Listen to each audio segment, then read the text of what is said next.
Class में पढ़ना भी है हमने। अच्छा, एक चीज़ और इम्पोर्टेंट है कि अब मैं ऑनलाइन क्लास की अटेंडेंस भी बड़ी देख के रखूँगा यार। एक दो लोग यहाँ पे ना, हानिया या हरीम, आप में से कोई खुशबख्त मुझे ना अटेंडेंस का स्क्रीनशॉट लेके के ना भेज देना क्लास के एंड पे, ठीक है? अटेंडेंस इंपॉर्टेंट हो गई हमारी अब काफ़ी ज़्यादा।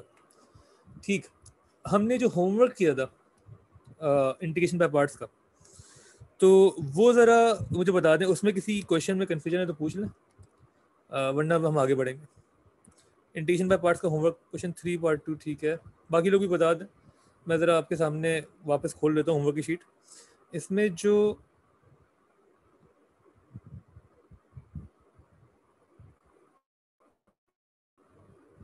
क्वेश्चन थे सारे अच्छे क्वेश्चन थे, मतलब थोड़े मुश्किल थे क्वेश्चन।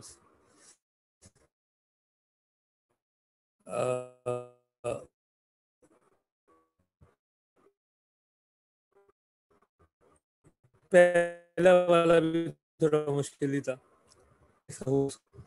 ये पास्टर्स की यार आपने देखे हो, ये साइन है, इसमें भी 2 बार हो रही थी।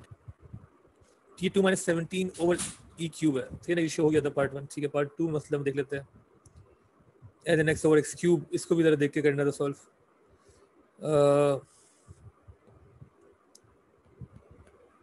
जी, क्वेश्चन 1 सबसे हो गया था। क्वेश्चन 1 थोड़ा सा सोचने वाला था। 1 सबसे हो गया था। 1 में किसी को मसला है तो पूछ लेना।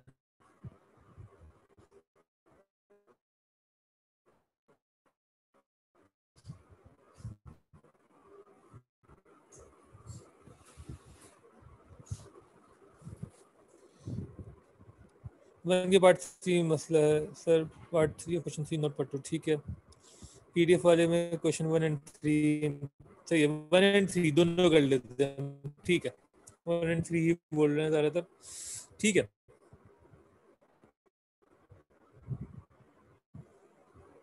क्वेश्चन 1 का पार्ट 1 तो हो गया ना सबसे। क्या कह रहे हैं? The x coordinate of the point P is equal to E, ठीक है? X coordinate is equal to E and the normal to the curve at P meets the x axis at Q, ठीक है? Find the x coordinate of Q। Part 1 तब भी कर देता हूँ अगर किसी को मुश्किल है। एक्स कोऑर्डिनेट ऑफ Q बोला हुआ है इन्होंने, ठीक है? अच्छा, उसके लिए नॉर्मल की इक्वेशन चाहिए। नॉर्मल की इक्वेशन के लिए पहले ग्रेडियंट चाहिए। ग्रेडियंट एट P पहले निकाल लें आप, फिर हम नॉर्मल तक पहुंचेंगे। अच्छा, इक्वेशन जो है हमारी क्वेश्चन नंबर 1 में,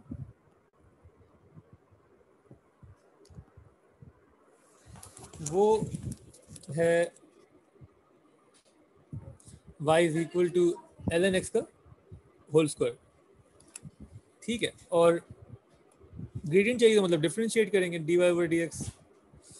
होल पावर n वाला फॉर्मूला लग जाएगा इसमें। डिफरेंशिएशन में हमने कहा था होल पावर n हर जगह लग सकता है, तो 2 मल्टीप्लाई में आ जाएगा the function as it is, power में से -1 कर देंगे, multiply by differential of the function which is 1 over x, ठीक है? ऐसे ही किया और फिर इसमें डिफरेंशिएट कर दिया आपने, और उन्होंने बोला x coordinate of the point P is equal to E, ठीक है? अच्छा, P के कोऑर्डिनेट्स अगर मुझे निकालना चाहूँ, P के कोऑर्डिनेट्स अगर आप देखें, P का जो एक्स कोऑर्डिनेट है वो तो E है, P का वाई कोऑर्डिनेट निकाल सकते हैं? अच्छा, P का वाई कोऑर्डिनेट निकाल सकते हैं, बिल्कुल निकाल सकते हैं। अच्छा, उससे पहले dy ओवर dx अगर हम निकालना चाहें, तो एट P हमें पता है कि x जो है वो इक्वल टू E है, तो dy over dx would be equal to 2 ln E into 1 over E, ठीक है? ln E 1 होता है, ये फाइनली बचेगा 2 ओवर E, ठीक है? ग्रेडियंट मिल गया हमें। ग्रेडियंट और पॉइंट चाहिए होता है नॉर्मल, किसी भी लाइन की इक्वेशन के लिए you need a gradient and a point. तो पॉइंट x, y की फॉर्म में x E है, y कितने के इक्वल होगा? y हमें पता है कि ln x का होल स्क्वायर है, तो x जब E है तो y इक्वल होगा ln E के होल स्क्वायर के। ln E 1 होता है तो y वुड बी 1 का स्क्वायर विच इज 1। तो हमारे कोऑर्डिनेट जो हैं वो हमें मिल गए E, 1, ये हमारे कोऑर्डिनेट्स हैं। और ग्रेडियंट जो है वो 2 ओवर ये m1 है, मतलब कि ये टेंजेंट का ग्रेडियंट है। जो भी हमें कर्व का ग्रेडियंट मिलता है वो टेंजेंट के ग्रेडियंट के इक्वल होता है, नॉर्मल का ग्रेडियंट निकाल लेंगे m1 m2 m2 is equal to -1 करके, m2 जो है वो फाइनली आएगा -e/2, ठीक है, नेगेटिव रेसिप्रोकेट कर देंगे। तो m2 आपके पास अवेलेबल है, ग्रेडियंट किसका ग्रेडियंट मिला है, ये नॉर्मल का ग्रेडियंट मिला है। नॉर्मल का ग्रेडियंट मतलब कि पी क्यू का ग्रेडियंट, क्योंकि उन्होंने यही कहा था ना कि the coordinates of the point P is equal to and the normal to the curve at P meets the x axis at Q, normal at P. तो नॉर्मल का ग्रेडियंट मिल गया, नॉर्मल का पॉइंट मिल गया e,1, नॉर्मल की equation बना ले, y minus y1 is equal to m into x minus x1, y minus 1 हो जाएगा, और m जो है वो नॉर्मल का हम m2 वाला लेंगे -e/2 x minus x1, x1 e है, ठीक है। इस इक्वेशन को सिंप्लीफाई करने की जरूरत भी नहीं है वैसे तो अभी, क्योंकि इन्होंने आगे बस ये बोला हुआ है कि आप बताएं x coordinate of q, q पे y 0 होगा, क्योंकि q जो है वो x एक्सिस पे है, इसका मतलब meet the x axis at q lies on the x axis पे y 0 होता है। तो q के कोऑर्डिनेट हमें पता है ऑलरेडी कि q के जो कोऑर्डिनेट्स हैं वो हैं x, 0, y तो 0 x क्या है हमें नहीं पता, ठीक है। तो y को आप 0 कर दें,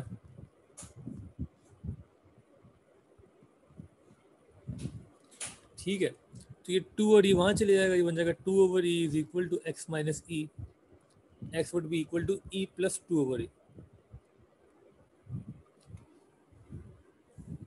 यही आंसर है आप लोगों का, उसको चाहे तो डेसिमल में कर दें, सिंप्लीफाई कर दें, और ये आपका x कोऑर्डिनेट है q का। कोई मसला है यहाँ तक तो बता दें।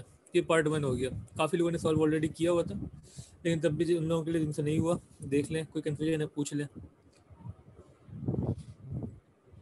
तो ये डिफ्रेंशिएट करना था, इसमें डिफ्रेंशिएशन यूज हो रही थी बेसिकली, इंटीग्रेशन तो हुई नहीं अभी तक।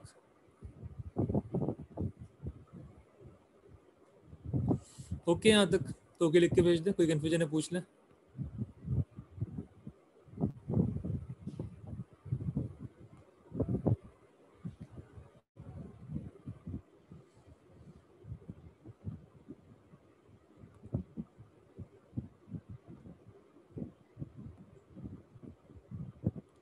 ओके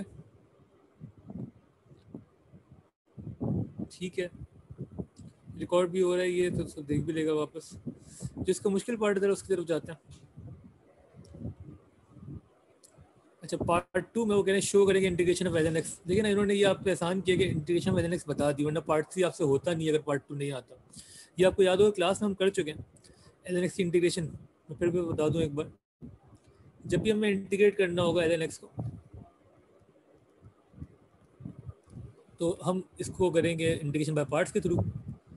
हम ln x के पीछे एक 1 लगा देंगे, 1 multiply by ln x with respect to x, ताकि हमारा u जो है वो ln x हो जाए और v डैश जो है 1 हो जाए। लेट हम पढ़ते हैं ना, तो u is the first term appearing in late, तो लॉगरिथम्स तो मिल गया हमें, ठीक है। ln x u हो गया, जो रिमेनिंग है वो v डैश हो गया, ठीक है। u को हम डिफरेंशिएट करते हैं 1/x, v डैश को हम इंटीग्रेट करते हैं, ये x हो जाएगा। तो this would be finally be equal to v times u minus the integration of v times u dash. तो v इंटू यू होता है x ln x minus the integration of v times u dash x upon x। तो 1 हो जाएगा, 1 की integration x होती है x ln x minus x plus c। ये हम क्लास में भी कर चुके हैं और यही उन्होंने प्रूफ मांगा हुआ है, ठीक है। पार्ट 2 में भी होपफुली किसी को कोई मसला नहीं है। x ln x minus x plus c।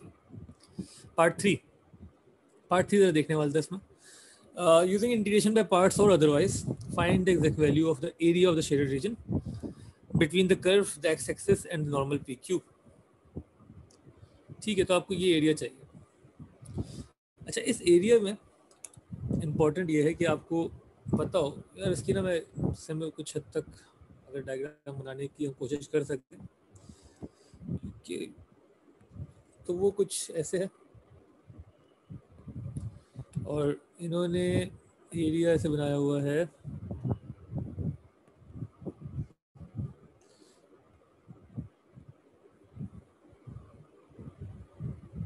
जी कर कुछ इस तरीके जा रहा है, और एक पॉइंट इन्होंने यहाँ पे मार्क कर लिया ई, ठीक है, लेकिन एरिया जो चाहिए आपको, हाँ वो ई से आगे तक का चाहिए ना।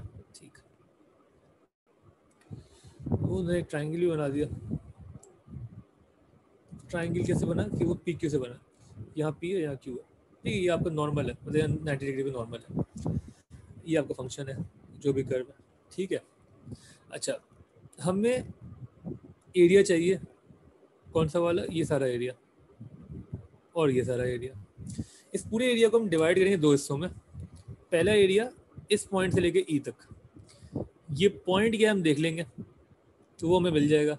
वो हम जो इक्वेशन है y equal to l n x का होल स्क्वायर, उसमें हम y को 0 रखेंगे तो ये मिल जाएगा, मिलना चाहिए। ठीक है, तो दूसरा मसला ये है कि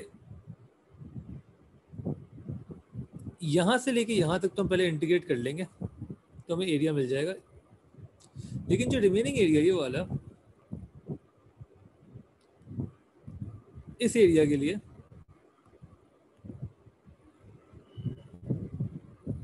पी क्यू वाला जो एरिया है, ये स्ट्रेट लाइन है ना, एक सेकेंड दरअसल, तो जो रिमेनिंग एरिया है उसके लिए हमें ट्राइंगल एरिया निकालना पड़ेगा। इस एरिया के लिए हमें एरिया ऑफ ट्राइंगल निकालना होगा, या उसको अलग से इंटीग्रेट करेंगे आप, उसकी लिमिट डिफरेंट होगी। वो इस लाइन का अंडर का एरिया है और लिमिट्स उसकी ई और ये वाला पॉइंट होगा जो आप निकाल चुके हैं। क्यू का एक्स कोऑर्डिनेट हम निकाल चुके हैं, वो कितना आया था, वो आया था ई प्लस टू ओवर ई। तो या तो आप इसको ई प्लस टू ओवर ई रख लें, इस पूरे को इंटीग्रेट करेंगे आप एरिया अंडर लाइन के लिए, और इस पूरे को इंटीग्रेट करेंगे आप एरिया अंडर कर्व के लिए। ठीक है, इसकी लिमिट्स क्या होंगी, ई और ये वाली पॉइंट, इस पॉइंट को निकाल लेते हैं। इस पॉइंट पे क्योंकि हमारी कर्व की इक्वेशन है y equal to l n x का होल स्क्वायर, यहाँ पे y 0 है,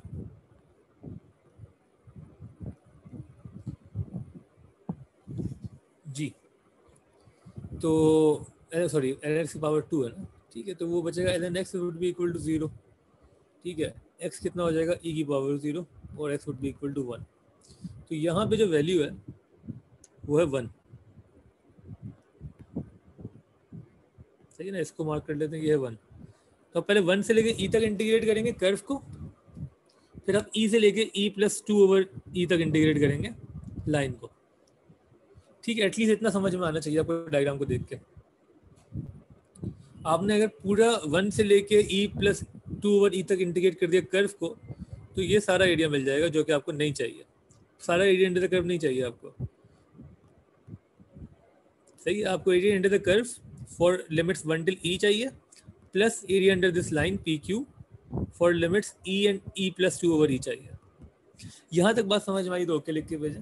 अब एरिया निकालें कैसे हम देखते हैं, लेकिन यहाँ तक क्लियर है या यहाँ तक कोई कंफ्यूजन है तो पूछ लें। पहले तो एरिया अंडर कर्व के लिए सबसे इंपॉर्टेंट यही होता है ना कि आप डायग्राम देख के समझ लेंगे आपको किस किस के अंडर एरिया चाहिए, कौन सी लिमिट्स के लिए।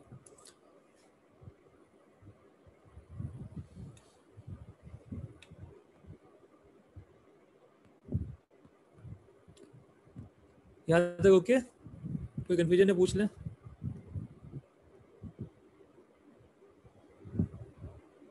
ठीक है, अच्छा फिर फाइनली अब जब इंटीग्रेट करना है तो उसमें भी कहानी है। क्वेश्चन थोड़ा सा मुश्किल था, पिछली बार मैंने क्वेश्चन मिड टर्म में दे दिया था, इस बार तो खैर हम नहीं देंगे लेकिन खैर। तो y is equal to l n x का होल स्क्वायर, जी इसको इंटीग्रेट करना है हमने फॉर लिमिट्स 1 इन e। उन्होंने कहा हुआ बेग इंटीग्रेशन बाय पार्ट्स यूज करें, तो कैसे करेंगे। अगर मुझे इंटीग्रेट करना है एल एन एक्स के होल स्क्वायर को विद रिस्पेक्ट टू x, जी कैसे करेंगे इंटीग्रेट।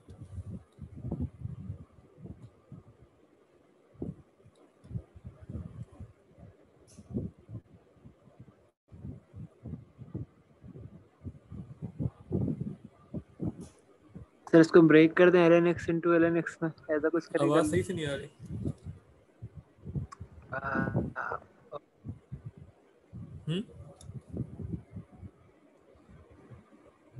ऐसे मैं खुद बोल देता हूँ, देखो हमारे दो तीन ऑप्शन है ना। पहला ऑप्शन क्या है कि हम सिंपली बोले भाई ln x की power 3 divide by 3 multiply by bracket 1 over the differential 1 over x। क्या हम ये काम कर सकते हैं? हमने कहा था ना पावर में 1 ऐड करेंगे divide by the new power multiply 1 over differential, तो 1 ओवर डिफरेंशियल 1 ओवर x होता है, वो हमने कर दिया। कि ऐसे हो सकता है? नहीं हो सकता। और नहीं हो सकता तो क्यों नहीं हो सकता?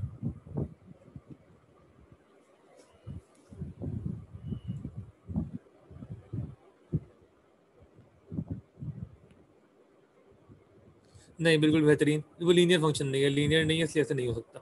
बिल्कुल ठीक। फंक्शन लीनियर नहीं है तो हम ये काम नहीं कर सकते, इसको हम मिटा देते हैं। फंक्शन क्या है? फंक्शन लॉगरिथमिक फंक्शन है। वहाँ हमने सिर्फ अलजेब्रिक लीनियर फंक्शन के लिए कहा था, आप ये कर सकते हैं। लॉगरिथमिक हो या ट्रिग्नोमेट्रिक हो, आप ये सब नहीं कर सकते इंटीग्रेशन के वक्त। डिफरेंशिएशन में कर सकते हैं। अगर आपको याद हो डिफरेंशिएशन में जो हमने पहले पार्ट में किया था वो यही किया था, होल पावर वाला फॉर्मूला लगाया था। पावर मल्टीप्लाई में आ गई, पावर में से -1 मतलब 1 ओवर डिफरेंशियल। डिफरेंशिएशन में कर सकते हैं आप। डिफरेंशिएशन में कोई सा भी फंक्शन हो, ट्रिग्नोमेट्रिक हो, लॉगरिथमिक हो, एक्सपोनेंशियल हो, आप होल पावर n वाला फॉर्मूला कर सकते हैं। यहाँ पे नहीं कर सकते, यहाँ सिर्फ आप अलजेब्रिक लीनियर फंक्शन में कर सकते हैं। ठीक है, तो ये तो कैंसिल हो गया। दूसरा ऑप्शन क्या? दूसरा ऑप्शन वही है जो हमने इसके साथ किया था, कि हमने इसके पीछे वो लगा दिया 1 और फिर किया इंटीग्रेट। यहाँ भी ये कर लेते हैं। अगर हम 1 लगाएं और फिर इंटीग्रेट करें तो क्या ऐसे हो जाएगा?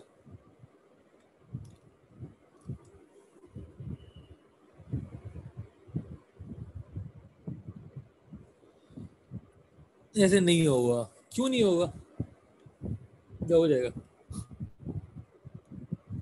हो जाएगा, नहीं होगा?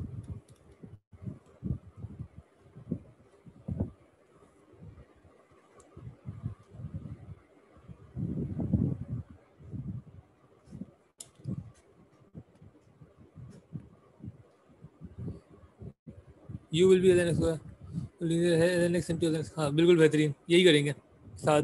ठीक कह रहे हैं आप। लेकिन आप अगर देख लें इसको, अगर हम ये करते जैसे हमने पार्ट 1 में किया था, पार्ट 2 में सॉरी, कि u को ln x में आ लिया, यहाँ पे u कितना हो जाएगा? ln x का होल स्क्वायर। ठीक है, v डैश जो है 1 हो जाता। u को डिफरेंशिएट करते, डिफरेंशिएट हम कर सकते हैं 2 ln x। ठीक है, पावर 1 हो जाएगी मिडिल 1 ओवर डिफरेंशियल। अभी तो हमने पार्ट 1 में भी डिफरेंशिएट ऐसे ही किया था ना।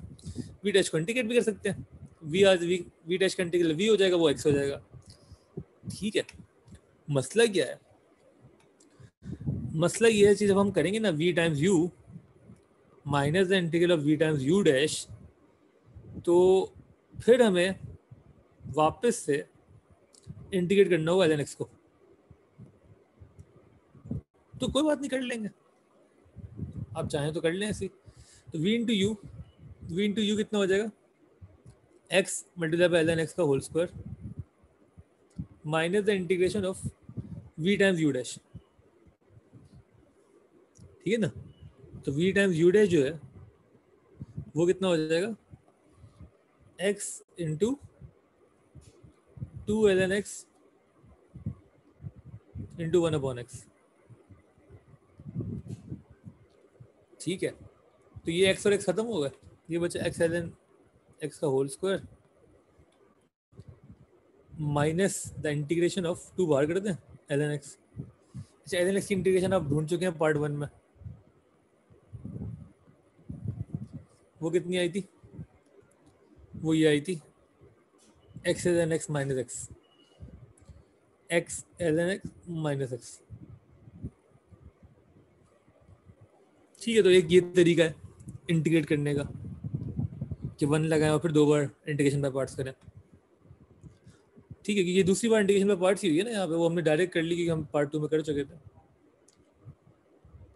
ठीक है, अच्छा उससे बेहतर तरीका क्या होता कि आप ये जो y equal to ln x का होल स्क्वायर था, जैसे साथ कह रहे हैं, बिल्कुल सही कह रहे हैं, कि आप इसको कर दें ln x multiply by ln x। ठीक है, अच्छा अभी तक हमने जितने भी क्वेश्चन देखे हैं इंटीग्रेशन बाय पार्ट्स वाले, उनमें नॉर्मली ये हुआ कि एक फंक्शन अलजेब्रिक है, दूसरा लॉगरिथमिक है, या एक अलजेब्रिक है, दूसरा ट्रिग्नोमेट्रिक है, या एक्सपोनेंशियल है। अगर ऐसा हो कि दोनों फंक्शन सेम नेचर के, मतलब कि दोनों लॉगरिथमिक हैं, जैसे कि यहाँ पे ये दोनों ट्रिग्नोमेट्रिक है, या दोनों जो है वो अलजेब्रिक है, उनमें भी आप इंटीग्रेशन बाय पार्ट्स यूज कर सकते हैं। उनमें भी आप इंटीग्रेशन बाय पार्ट्स यूज कर सकते हैं अगर जरूरत पड़े तो। उनमें बस आपको सोचना ये होगा यू से बनना है। अच्छा यहाँ पे तो डजंट मैटर, दोनों ln x है, तो u भी ln x है हमारा और v डैश भी ln x है। ठीक हो गया। u का डिफरेंशियल 1/x, v डैश का इंटीग्रल आप फाइंड कर चुके हैं पार्ट 2 में, x ln x minus x। ठीक है, तो वो v into you minus the integral of v times u dash आप करें तो फिर आपके पास ऐसे ही कुछ बन जाएगा जो कि यहाँ बना है। बात समझ में आ रही है? तो मल्टीपल वेज भी हो सकते हैं, दोनों पॉसिबल हैं, दोनों सही हैं। करना आपने बस ये, जब आप इंटीग्रेट कर लें तो उस पर लिमिट्स आपने क्या लगानी है, वो आपने ये लगानी है 1 और e। फिर इंटीग्रेशन करने के बाद जो लिमिट्स आपने लगानी है वो लगानी है e अपर लिमिट है, 1 लोअर लिमिट है। अच्छा यहाँ पे भी आप डायरेक्ट लिख सकते थे e और 1, ठीक है ना, क्योंकि हमारा मकसद था एरिया फाइंड करना। इससे आपको मिलेगा एरिया, यहाँ पे ये मिलेगा एरिया इंटू द कर्व। इस एरिया में आप ऐड करेंगे एरिया इंटू द लाइन। उसके लिए आपको नॉर्मल की इक्वेशन चाहिए। नॉर्मल की इक्वेशन आपने फाइंड कर ली थी अल्हम्दुलिल्लाह। वो कहाँ पे थी, हमने किया था ना y माइनस वाई वन वाली। हाँ, ये इक्वेशन थी नॉर्मल की। ठीक है, तो ये बेसिकली y को सब्जेक्ट बना दें इसमें, वो हो जाएगा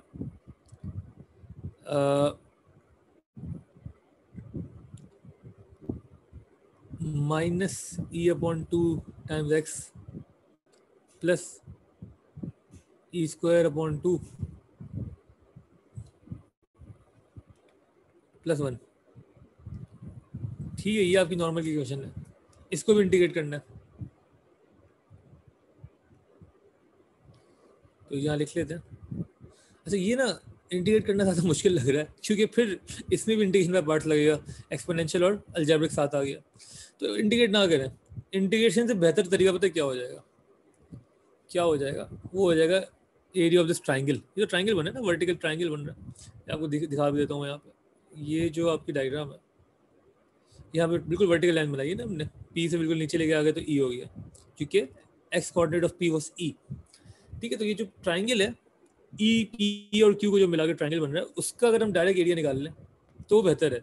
एरिया अंडर द लाइन से भी वही एरिया आएगा, लेकिन वो बिला वजह अजाब है ना, उसको वो इंटीग्रेट करना पड़ेगा फिर से इंटीग्रेशन बाय पार्ट्स से।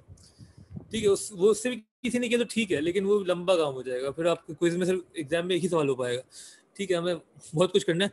तो आप length into half into base into height कर लें डायरेक्ट, उससे भी सेम आंसर मिलेगा।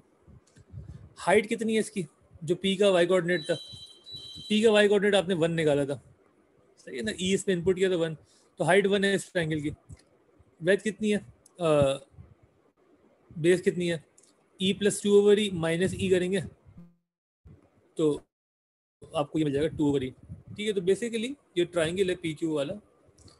इसको अगर मैं वापस बनाऊँ यहाँ पे, इसकी हाइट है 1 और 2/e इसकी बेस है। तो जो एरिया आएगा वो इंटीग्रेट करके ना करें आप डायरेक्ट ये कर लें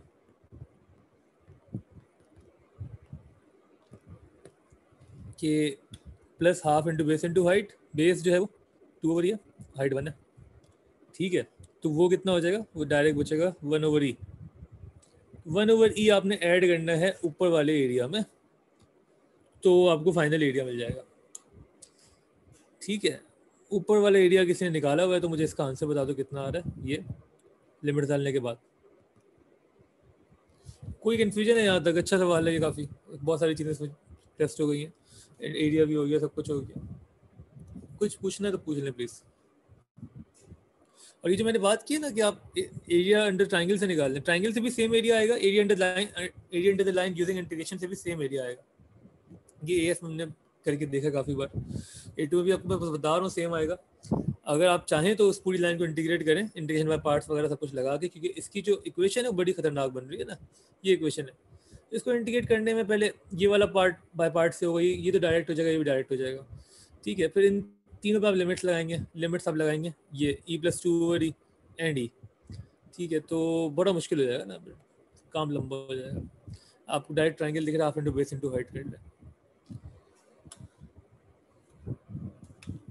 ठीक है, बाय पार्ट्स करने के लिए एल एन एक्स का होल स्क्वायर को इंटीग्रेट करने के लिए दो तरीके थे, या तो आप उसको डिवाइड करें l n x into l n x में और फिर यू और वी डिसाइड करें। ठीक है, मैंने फिर से बताया कि ऐसा हो सकता है कि दोनों फंक्शन सेम हो और आपको चूज करना पड़ेगा हम कौन सा यू लें और कौन सा वी डैश लें। उसमें रूल ऑफ थंब आपका ये होना चाहिए कि अगर फॉर एग्जांपल इक्वेशन इस तरीके से y is equal to sine square x cos x और इसको इंटीग्रेट करना है। ठीक है, सॉरी मैं बिल्कुल क्वेश्चन साइड पे ले गया हूँ, लेकिन इंपॉर्टेंट है। अगर क्वेश्चन है y is equal to sine square x cos x, ठीक है, इंटीग्रेट करना है, यू किसे बनाएंगे, कॉस एक्स को या साइन स्क्वायर एक्स को?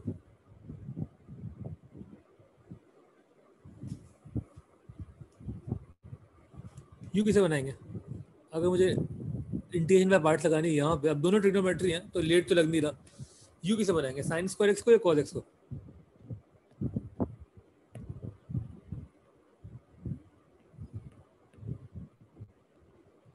साइन को या कॉस को? कॉस कह रही है मनीषा, बाकी लोग साइन कह रहे हैं। हम इसमें यू बनाएंगे साइन स्क्वायर एक्स को। क्यों? क्योंकि हमारा रूल ऑफ थंब ये है कि हम यू उसे बनाएंगे जिसको इंटीग्रेट करना मुश्किल है। हम यू उसे बनाएंगे जिसको इंटीग्रेट करना मुश्किल है। साइन स्क्वायर एक्स की इंटीग्रेशन आपको नहीं आती, उसको आपको करने के लिए आइडेंटिटी यूज करनी पड़ेगी, सही है ना। ट्रिग्नोमेट्री की पावर हाई हो जाए, 1 के अलावा कुछ भी हो जाए, तो आइडेंटिटी के अलावा होगा नहीं। डिफरेंशिएट करना मसला नहीं है, तो वो हो जाएगा 2 sine x cos x. V dash को इंटीग्रेट करेंगे तो हमें डायरेक्ट आता है, क्योंकि ये कॉस एक्स था, कॉस एक्स की इंटीग्रेशन क्या होती है, sine x without a negative. ठीक है ना, बात समझ में आ रही है? तो इस क्वेश्चन में तो खैर आगे जाके फिर मसले आएंगे, वो आपको दिख जाएंगे बाद में। लेकिन अगर कभी ऐसा हुआ, बहुत कम ही हुआ ऐसा कि उन्होंने दोनों सेम फंक्शन दे दिए, तो आपके लिए बस ये इंपॉर्टेंट है कि आप यू उसको बनाए जिसको इंटीग्रेट करना मुश्किल है।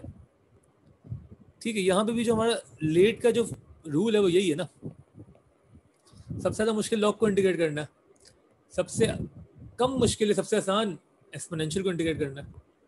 एक्सपोनेंशियल को इंटीग्रेट करने में तो वापस वही बन जाता है ना, तो उसको हमने ई रखा हुआ है आखिर में। सबसे ज़्यादा मुश्किल जिसको इंटीग्रेट करना है उसको आप यू बनाए। ठीक हो गया? ओके यहाँ तक। अच्छा, ये वाला क्वेश्चन समझ में आ गया? क्वेश्चन नंबर 1 पूरा क्लियर हो गया तो ओके लिख के भेज दें, कोई कंफ्यूजन है पूछ लें।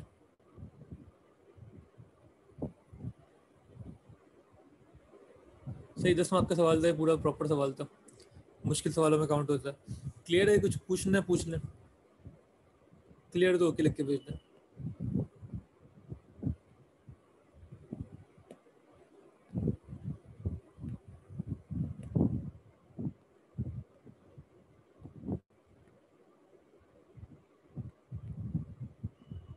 जी बाकी लोग क्या सीन है?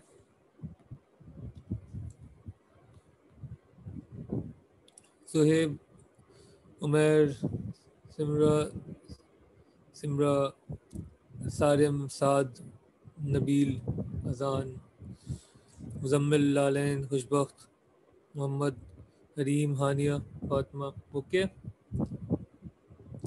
कुछ पूछना है पूछ लें। ये सवाल अगर आपसे हो रहे हैं तो मतलब अगर ये शीट आपसे हो गई और पुराना जितना काम हमने क्लास में किया हो गया, इंटीग्रेशन बाय पार्ट्स खत्म हो गया आपका। ठीक है, इंटीग्रेशन बाय पार्ट्स में और कुछ है नहीं, ये सारे पास से बढ़ के सवाल आपने देख लिया। क्वेश्चन 3 कोई कह रहा था, क्वेश्चन 3 देख लेते हैं।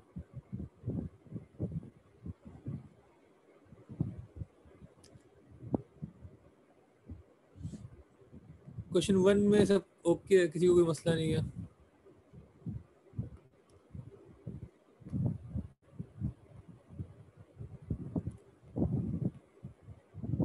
ठीक। अच्छा, कल आप लोगों को क्विज है ट्रिग्नोमेट्री का, आपको याद होना चाहिए। ट्रिग्नोमेट्री की सारी चीज़ें आएंगी इसमें, आइडेंटिटीज, पोलर फॉर्म वगैरह वगैरह, इक्वेशन सॉल्व करनी आनी चाहिए आपको। ठीक, क्लास मैं चाह रहा हूँ क्लास टाइमिंग पे क्विज ना हो, तो मैं भी आपके एडमिन से डिस्कस करके आपको बता दूंगा कि क्विज कब होगा, क्लास से पहले या बाद में हो जाए तो सही है। वो उस तरीके से कर लेंगे कि जब आप लोग फ्री हो तो कोई टाइम स्लॉट आपको मिल जाएगा। ठीक है, क्लास भी अब हमारे वैसे ही कम हो गई है, तो हम क्लास का टाइम ख़राब नहीं करेंगे।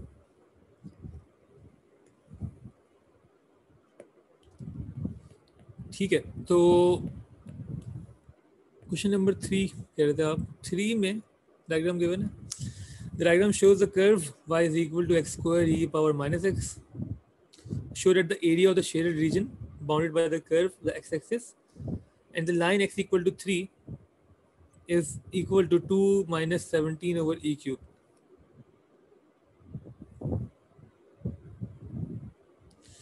ये पार्ट 1 हो गया था. एरिया शो करना था ना. तो आपके पास कर्व गिवन था, लिमिट गिवन थी 0 और 3. इंटीग्रेट करना है, लिमिट लगानी है, आंसर निकालना है. यही था बस. इंटीग्रेट जो करना है इंटीग्रेशन बाय पार्ट से करना है ना. दो चीजें इसमें, एक्स स्क्वायर और e की पावर माइनस एक्स. ठीक, तो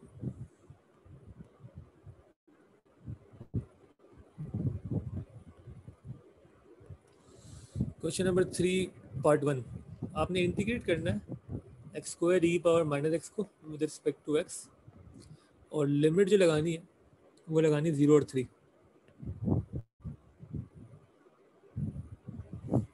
ये काम है आपका.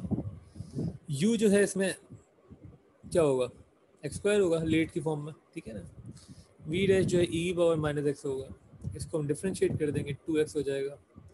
इसको इंटीग्रेट कर देंगे, ये e पावर माइनस एक्स पे द माइनस हो जाएगा. ठीक है, डिवाइड बाय -1 करना तो हमने माइनस बाहर लगा दिया. और फिर हम जब v times u minus the integral of v times u dash करेंगे तो ये दोबारा से इंटीग्रेशन बाय पार्ट्स लगेगा, क्योंकि यहाँ पे हम देख रहे हैं कि 2x वापस आ गया. ठीक है, हम इसे कांस्टेंट बनाने दोबारा डिफरेंशिएट करेंगे. तो इस चीज़ को वापस हम देख लेते हैं. यहाँ पे u 2x हो जाएगा, v डैश जो है वो e की पावर माइनस एक्स होगा. डिफरेंशियल 2s का, इसका इंटीग्रल जो है, अच्छा ये हमने माइनस को भूल गए ना, ये माइनस इंपॉर्टेंट था. ये माइनस जब यहाँ पे था, ठीक है, तो यहाँ पे भी है, और ये माइनस माइनस प्लस हो जाएगा ना बाद में. तो this would B minus e power minus x x square plus the integration of 2x e की पावर माइनस एक्स. ठीक है, तो उसमें यही करेंगे. खैर, तो ये वापस माइनस बन जाएगा.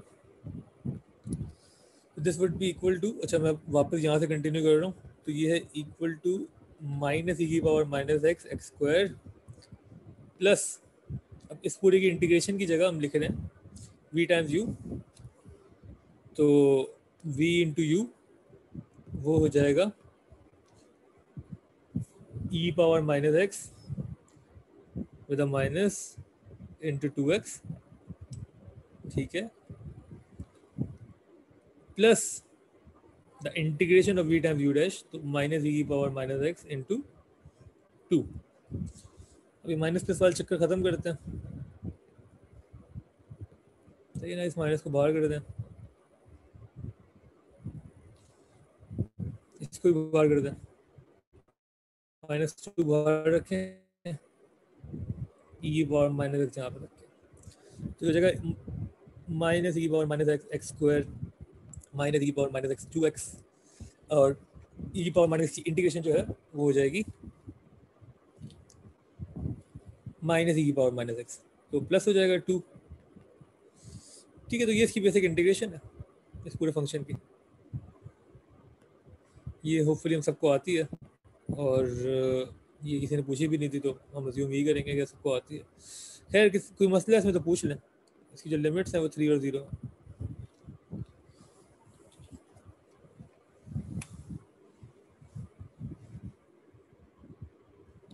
कोई कंफ्यूजन है, कोई माइनस प्लस का मसला तो नहीं हो गया तो बता दें.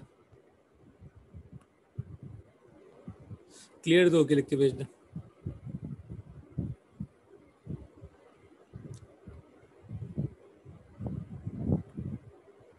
खुद आए करना चाहिए, कुछ की बात चल रही है.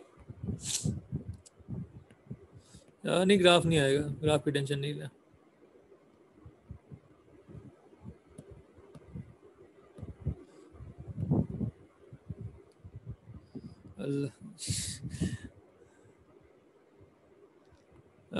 क्विज को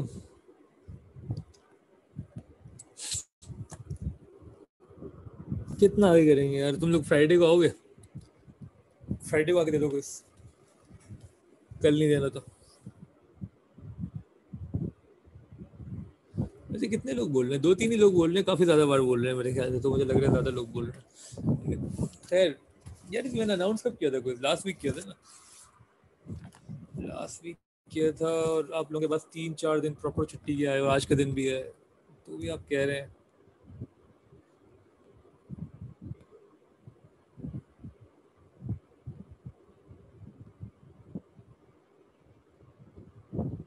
कल ठीक है, स्केजूल में जो दिन है वही रखें। वो भाई स्केजूल तो छोड़ो ना, स्केजूल तो छोड़ो यार। चलो मैं बताता हूँ, अभी शाम तक बताता हूँ। शाम तक नहीं, मैं अभी थोड़ी देर में बताता हूँ। थोड़ी देर में मतलब कि अभी क्या टाइम हो रहा है? अभी 1 बज रहे हैं। ठीक है, मैं आपको 2:30 इश बताता हूँ क्या सीन।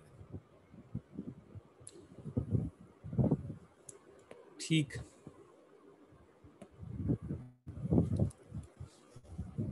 अच्छा, क्वेश्चन 3।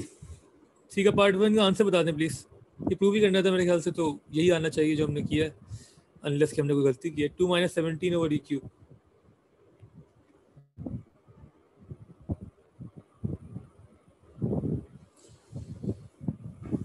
पार्ट 1 में किसी को मसला है इंटीग्रेशन में, लिमिट्स में प्रूफ करने में, तो पूछ लें। ये 5 मार्क्स आपके हो गए पूरे।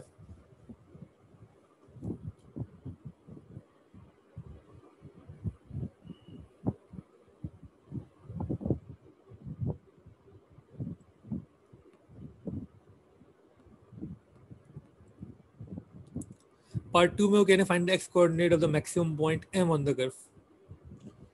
जी, मैक्सिमम पॉइंट का X coordinate. Maximum minimum point के लिए आपको याद हो डिफरेंशिएट ही कर सकते हैं आप सिर्फ। तो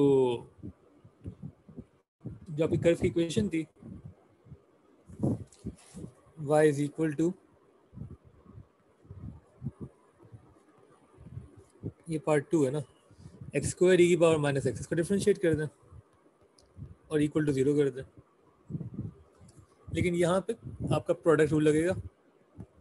दो चीज़ें हैं ना, u as it is v dash हो जाएगा माइनस ई की power minus x, plus v as it is u dash हो जाएगा 2x। इस पूरे को इक्वेट करें 0 से। ठीक है, फिर क्या करेंगे?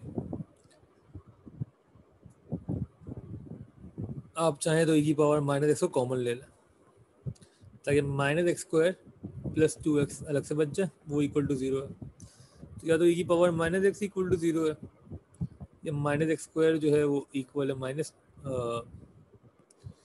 एक्स स्क्वायर प्लस 2x जो है वो इक्वल टू 0 है। ठीक है, तो इसमें भी x जो है वो ln 0 हो जाएगा, कि नॉट एप्लीकेबल, ln 0 एग्जिस्ट नहीं करता।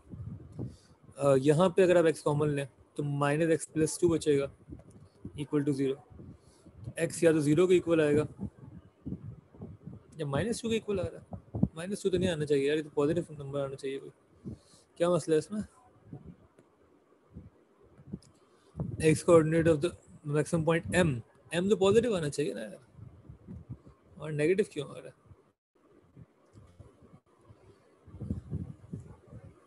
देखिए जरा इसमें क्या मसला है। हमने आज शुरू किया, यू ऐसे रखा है, ठीक है।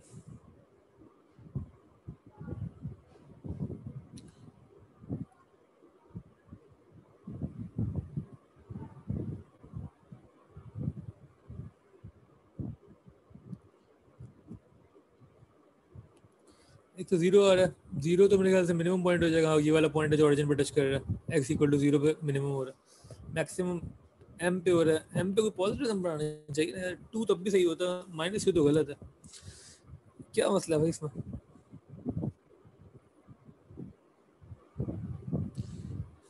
आखिरी स्टेप में गलती की हमने सिर्फ। हाँ, असल में यहाँ गलती है सिर्फ। गलती ये है कि आप minus x plus 2 is equal to 0, minus x is equal to -2, और एक्स डेफिनेटली 2 के बराबर आ रहा है ना। ये तो कितना बिला वजह हमने -2 लिख दिया। ठीक है, तो आपका आंसर क्या हो गया? 2, क्योंकि 0 तो है वो मिनिमम पॉइंट, तो आंसर 2 है, सिर्फ 2 ओनली। ठीक है, -2 कैसे होगा यार? माइनस कैंसिल होगा ना, एलन सही है ना। मसला हल हो गया।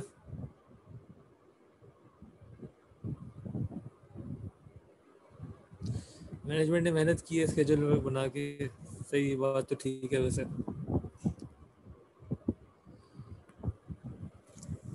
चलिए ठीक है, कोई आपका लेट होगा, नेक्स्ट मैच होगा बस। ठीक है, खुश रहें आप लोग, बस यही चाहिए हमें। और क्विज जो है, लेकिन उसमें फिर अब यार मतलब बस परफॉर्मेंस अच्छी दे देना, मतलब अब कोई जवाब नहीं बनता आपके पास कि आपका क्विज बुरा हो। ठीक है, ट्रिग्नोमेट्री क्विज होगा, क्वेश्चंस पास्ट पर जैसे ही होंगे, आइडेंटिटीज इक्वेशन वगैरह वगैरह। ठीक है, कल नहीं कर रहे हम कुछ। ठीक है, तो पार्ट 3 देख लेते हैं। पार्ट 3 ही पूछा था मेरे ख्याल से किसी ने। X coordinate of the point P eight which the tangent. यार टाइम हो गया हमारा, एक बड़ा मसला है क्योंकि अब मुझे कहीं और पहुंचना है।